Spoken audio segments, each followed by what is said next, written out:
One of the questions that students of yoga often have is, what is this interplay between the brain, this physical, signal-emitting thing, and the mind? How do we control one or the other? Can we control one or the other? And what is the interplay between the two? I'd love to hear from Sadhvi first on this. It's just a small topic, Sadhvi. It's a great topic, though, and there's so many ways in to the topic.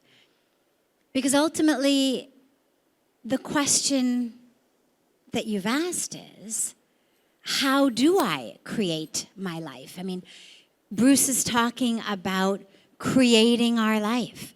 So much of that which we hear, whether from spiritual leaders or motivational speakers or yoga teachers and everyone in between, speaks about creating our life, creating our reality.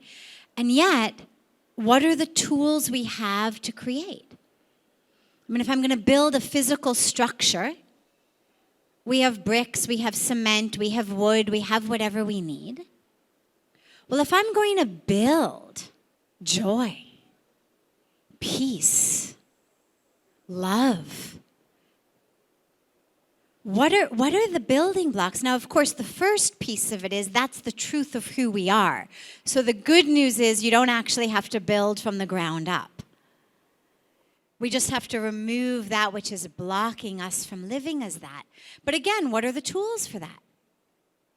It's easy to say, we can speak about it, but what are the tools? And really the tools are our mind, our thoughts. Whether we're doing yoga postures, whether we're doing meditation, whether we're chanting affirmations or mantras, whatever we're doing, it's the mind that's telling us to do it. The mind is the one that says, go to yoga class instead of go to the bar. The mind is the one that as we're doing the yoga postures either keeps us focused there or says, oh my God, this is so stupid, I could be eating pizza and watching a movie right now, or anything in between. It's the mind that chants the mantras. It's the mind that notices when my mind is no longer chanting my mantras and, as Pujya Sadhviji says, has gone to Paris without a ticket or a visa. It's my mind that brings it back. So the mind is actually our greatest tool. It's almost our only tool in this. But the brain is really what we have tangibly. I mean, working with the mind is very abstract. And I come from a background not just in academia, but in psychology. And it's very abstract.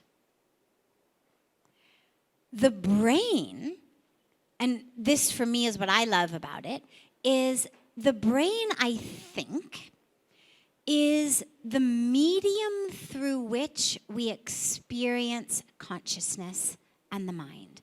So the brain is not the mind.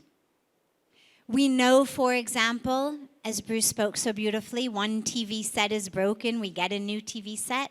So life after life, when we reincarnate, along with the soul, something called the subtle body travels. I won't go into too much of that here, but an aspect of the subtle body is mind. So the brain is finished. Those neurons are no longer sending electrical signals down the axon. Brain is dead, literally. It's buried, it's cremated, whatever your tradition may be. So the brain is not the mind, and yet, for all practical purposes, in our practice, in our yoga, in our sadhana, in our intentions, the brain is the vehicle through which, the medium through which we experience the mind. So for example, Bruce exists. We know Bruce exists.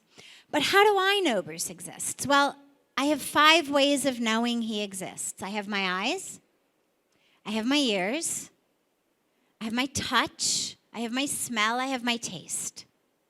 If I close my eyes and Bruce is not speaking, and presumably he doesn't have on any strong cologne or something that my sense of smell picks up, and I'm not touching him at this moment, or licking him at this moment to taste him, right? So I'm not able to use any of my senses. For me, Bruce might as well not exist. There is no interaction between Bruce's existence and my experience if I'm not able to experience him through my 5 senses. Now, of course, that doesn't change Bruce's existence. He's still here. You could all see him. Your eyes are open. But for my life, if I'm going to be impacted by, taught by Bruce, whether by the words he speaks, by the presence of his being, by his love, by his energy, well, I have to have some way of interacting with it. And our physical brain is our way, I believe, of interacting with consciousness. It is our way of interacting with the mind. Now, what we know, and this is the stuff I really love about neurology, is that you can actually go into the brain because it doesn't have any pain sensors. And so if for some reason someone has to have a brain operation for some other reason, so the scalp is open, they actually can go in with metal probes and they can stimulate different areas of the brain, and they can make you very happy. They can make you giggly, they can make you very sad, they can make you angry, they can make you sexually aroused. They can pretty much create all of that which we usually term emotion, feelings. And the reason that for me this is so deep is most of us identify as those so deeply. I am my anger. I am angry. Yes, I would be able to live a spiritual life, except I am angry. The thing blocking me from spirituality is my pain, is my memories, is my emotions. Well, the truth is, those exist in very physical, tangible, electrical, chemical reactions in the brain that can be either stimulated or numbed. Anybody who's ever taken chemical assistance, anything ranging from drugs or alcohol to any kind of pharmaceuticals that change your brain chemistry, knows it impacts what we think. It impacts how we interact with the world. Well, it's not impacting our etheric spirit mind, as Bruce spoke about out here. It's playing on the electrical chemical patterns in my tangible brain. And this is where that which we do for our brain, whether it's nutrition, whether it's yoga, whether it's 100 other things we may do, deep breathing, bringing oxygen. I mean, forget the spiritual benefits of it. That which we do for our brain changes our mind. It changes our experience of our consciousness. And that's very exciting.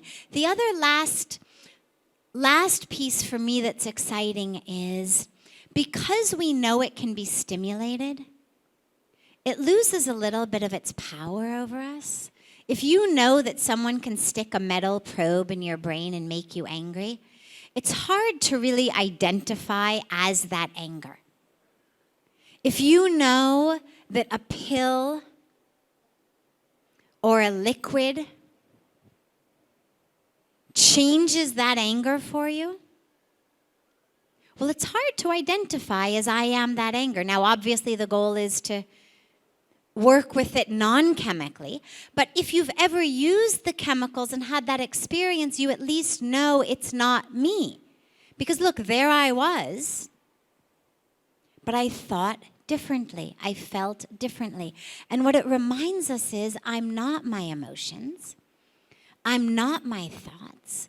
They're taking place due to patterns, due to what I eat, the food I eat, the air I breathe, the chemicals I'm ingesting, purposely or not purposely, due to the energy I'm picking up in the world around us.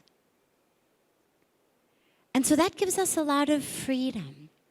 And the freedom there is our thoughts are tickets. They are not who you are. I like to think of them as tickets. If you walked into an airport or a train station or a bus station and you said, I'd like a ticket, the first thing they would say to you is, where to, ma'am? Where to, sir? Or if you said, just give me a first-class ticket, best ticket you've got, fastest vehicle, give it to me now. As much as they tried to help you, again, they would have to say, where to? Every thought we have takes us to a destination. Some of them take us to a destination of peace, of joy, of gratitude, of meaning, of fulfillment. Some of them take us to destinations of misery, of hopelessness, of worthlessness.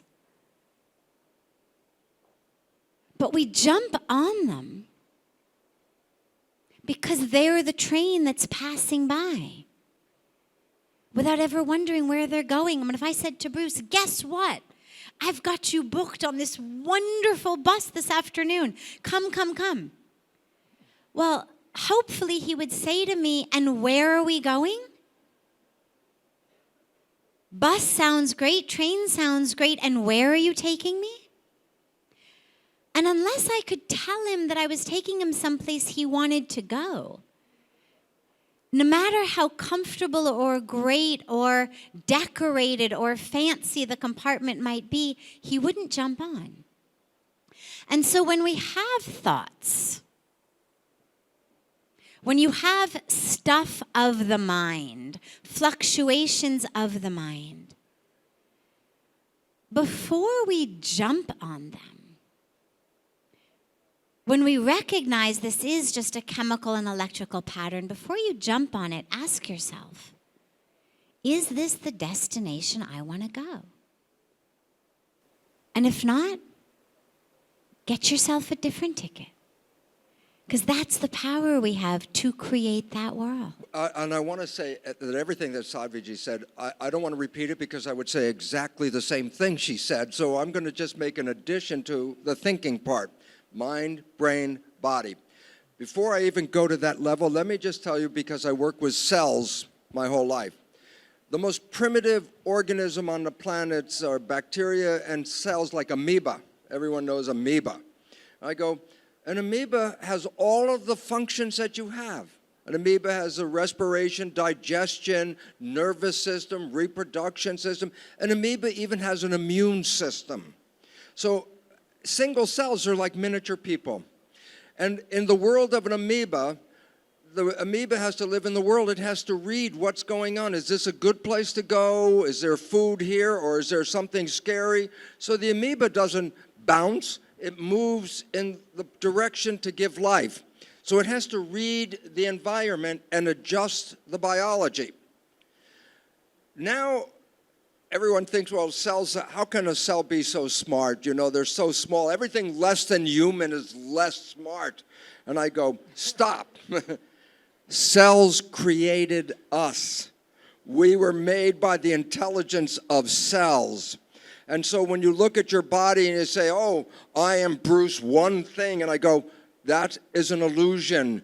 Every one of us is made out of about 50 trillion cells. A human body is a community of cells.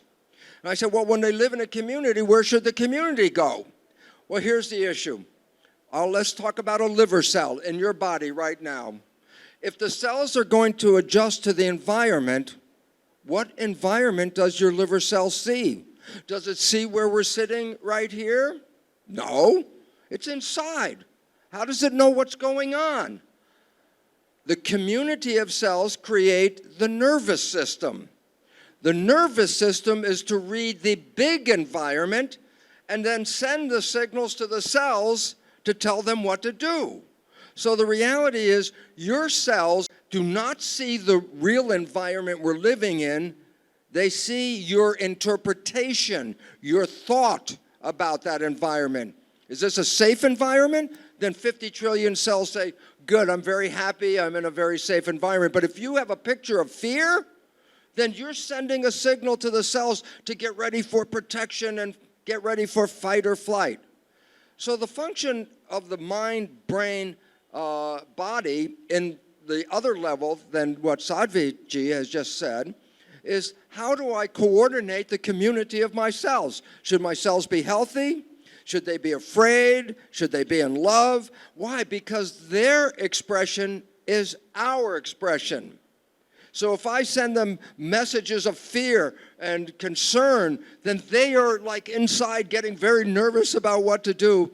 And fear and love are the opposite behaviors in a cell.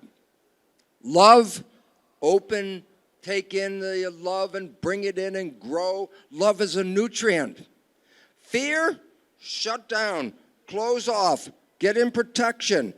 And I say, well, you can't be in love and in fear at the same time, because love is open and fear is closed. So our mind, brain, body relationship, in addition to all the wonderful spiritual aspects that Sadhviji is talking about, has a mechanical role. What should my cells be doing? They cannot see what's going on, but they're going to have to move the community from here to there, and so they need to organize their behavior to make my behavior. So all of a sudden, your thoughts are not just contained in your head. Your thoughts are changed by the brain into information that then goes to 50 trillion cells and tells them what's going on. And the problem in our world today is fear. Will I have enough? Will I have food? Will I have health care? Am I safe in my world? And I say, this closes the cells down, because fear means protect yourself. But you cannot live in a closed world. You have to take in nutrients. You have to take in love. You have to take in these things. And so the biggest problem on the planet today, 90% of health issues are not because there's anything physically wrong. It's because the signals that we are sending to the cells are not supporting growth, happiness, and health. And all of a sudden it says, oh my goodness, then the mind and the brain are profoundly important, because they determine everything below your head, what's going to happen. And when you live in the world of watching the news, being on the internet, reading a paper, and everyone wants to tell you, be afraid, be afraid, be afraid, that is what has caused the healthcare crisis on this planet. And when you can let go of those messages, then you can send messages of love, health, and harmony. And I know this in my own life, because as I said, once I started to recognize, why should I be afraid? I'm creating. If I'm going to create, then why would I create their story? I want to create my story. And that means we have to have control over the mind. Control over the mind? Here you are. Yoga is control over your mind. Don't let your mind run away with other people's stories. You have to create your own. We have to let go of the belief that other people tell us this is a scary world, a threatening world. It is only scary when we believe it is scary. You change your belief, you change your life. And when you're here How do I change my belief? The first thing is control the mind, because the mind is sending the signals to the body, and that controls our genes. So there is no cancer gene. There is absolutely not one gene that causes cancer. Cancer is an expression of anger and fear. If you lose the anger and you lose the fear, you are free to be healthy. And if you haven't heard or read the book by our dear friend, Anita Moorjani, her book is called Dying to Be Me. She had 4 years of cancer. In her last week, her body let go of the control. They put her on machines to breathe and to circulate her blood, and she was on a machine.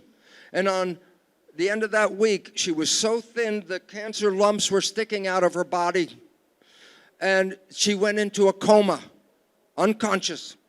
And the doctor called the family, and the oncologist said, this is the last stage, she's about to die, so come to the hospital. In that coma, Anita had an out-of-body experience. She left the body. She took her consciousness back to the source. And she resolved the anger and the fear that she had because of her family issues. Her father, she thought she had lost the love of her father. And when she saw her father in that realm, that spiritual realm, he said, no, you're always my love, and all that. And then there was an interesting moment, as people have out of body. She was given a choice. Do you want to stay here, or do you want to go back to your body? Well, where she was beautiful and heavenly and peaceful, and it's the most wonderful experience she had after 4 years of cancer. It was like, but she saw her husband, Danny. She saw her crumpled up body, and that he was holding her hand. And she said, if I don't go back, Danny will get sick. And she said, I will go back into that body. But you know what the most exciting thing was? The issues that caused the cancer were spiritual conscious issues. And when she resolved that, and she came back in the body and woke up, she came back to full life. The machines were no longer necessary. She was living on her own. And within a few days, the lumps of cancer disappeared. Within 3 weeks, the doctors were saying, where's the cancer? And they kept looking in her body to find the cancer. And Anita says, I do not have cancer anymore. And all of a sudden, at some point, they realized there was no cancer in her body. Why I bring her up? She's what I call the poster child of biology of belief. Here's a person on her last day of life changed her mind. And the moment she changed her mind, her biology, her health came right back to full health. There was no cancer left in her body. The doctors were like, there's got to be cancer. And she said, there is no cancer in my body anymore. And to me, please understand, I don't care how sick you are.